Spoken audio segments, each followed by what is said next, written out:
আজকে আমরা রাঁচিতে এসেছি একটা এয়ার পাইপলাইনের কাজ করতে। এটা প্রথমে অ্যালগির কম্প্রেসর, এখান থেকে বল ভালভ হয়ে এখানে ইউনিয়ন হয়ে এখান থেকে লাইনটা বেরিয়ে এখান থেকে আবার ইউনিয়নদের ট্যাঙ্কে ঢুকে গেছে।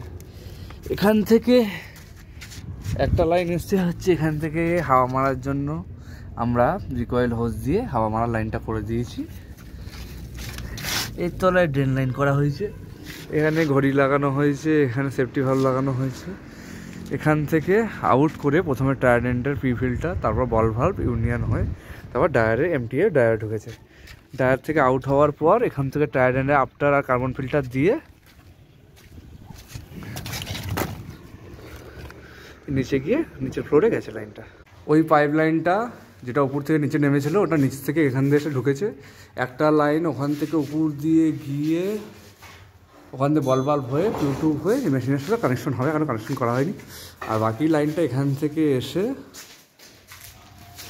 ওখান থেকে গিয়ে এখানে পরপর দুটো ড্রপ লাইন নেমেছে। এখানে মাথায় আমরা দুটো ড্রপের ব্রাশ নিপিল লাগিয়ে দিয়েছি 12 mm বাই ½ ইঞ্চি।